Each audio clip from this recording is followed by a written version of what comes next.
Liverpool beat Brentford 3-0, and I just found 20 quid outside.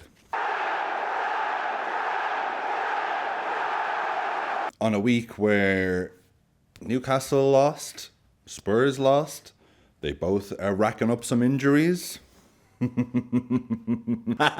Liverpool had the perfect chance to slip on a very well-placed banana skin at Anfield against a very good Brentford team. Did they slip? What a great performance. A very, very professional performance. You know, after last week against Luton when Nunez missed a couple of sitters, he goes and has a game like this.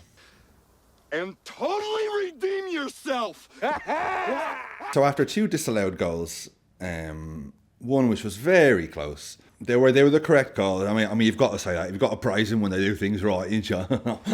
Alisson at 0-0 makes a crucial save when we were absolutely sliced open at the back.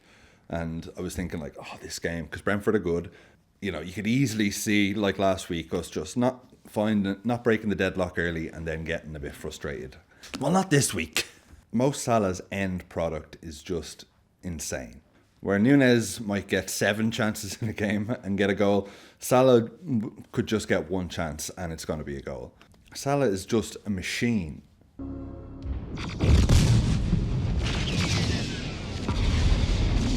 The first goal, first of all, I mean, it's the most Salah goal of all time. Fizzed in by Trent. And when Nunez played that quick pass into Salah, I was like, yes, they're in sync. And then Salah with the most Salah finish of all time. Yes, yes, yes, yes, yes, yes, yes! And again, when Salah scores and he's happy and he's like, ah, I'm like, good. That'll do him the world of good for the next 20 minutes until the cravings kick in again. What I love about this goal is it just shows how much the Nunez and Salah partnership, even before, literally about a minute before, there was probably one of my favourite moments in the game. Nunez chases a player down near Brentford's goal, gets a throw in, and he's just like, come on! But Nunez fires the crowd up and then fizzes an assist. Can you fizz an assist? Like, it's great watching Salah score anytime, but there's something extra about watching Salah score Salah goals.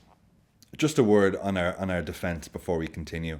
So, a word on Joel Matip, who had one of the moments of the match with his reaction to the bullshit yellow card that he got. Let's have a look.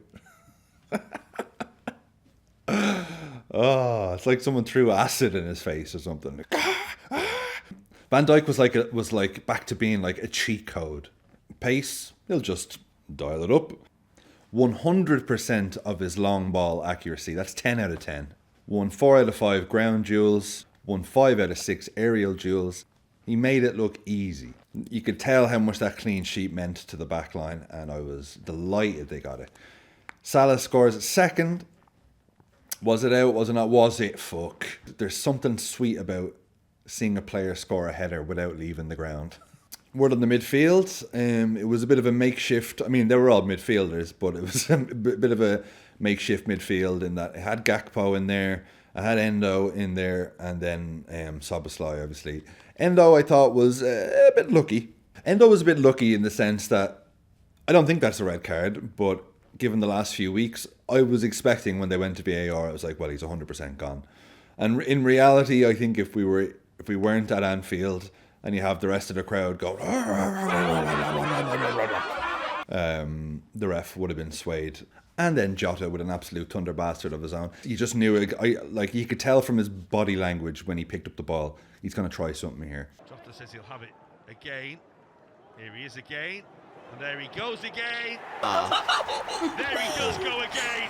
Can't stop. And it's actually a better shot than it even looked on TV when you see some of those angles. Like, it's right into the side netting. Thank you and good night.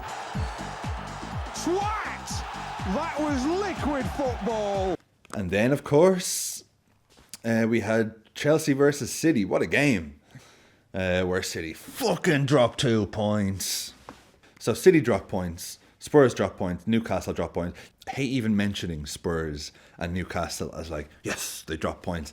I shouldn't even be looking at you. But City drop points, which means that, I mean, look at the table. Literally 12 games in, only a point behind City. Who we play next? And in that game, I mean, what a game it was. I mean, I have to say, Cole Palmer, I kind of laughed at the price when he went to Chelsea, but he's been really good. My favorite moment of the City game is him trying to infiltrate Man City's team talk. And just look at how the City players react here. They really are a bunch of bastards, aren't they? Except Haaland. You know what I mean? Man City are like Iceland in D2, the Mighty Ducks. And then, so that sets us up nicely. City are in first, Liverpool in second, only a point in the difference, and we play them next. So when do we play them? Next week, I'm assuming, what is it, Super Sunday? It's at 12:30 on a Saturday morning. That's right, we don't play them next week. We play them in 2 weeks after a mouth-watering international break. The Liverpool special, you might say. But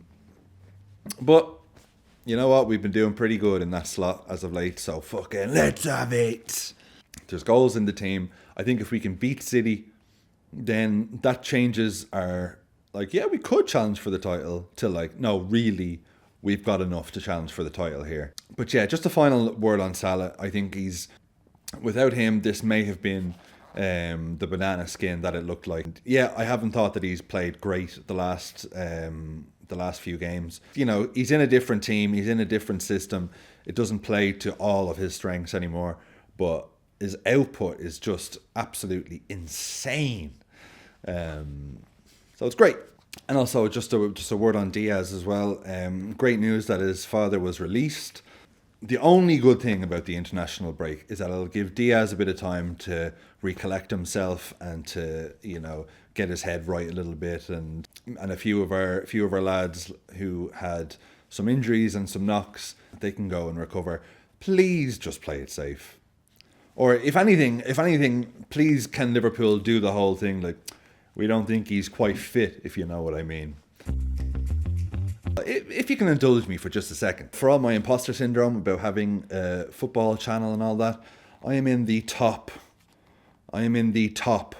16,000 in the world in the FPL.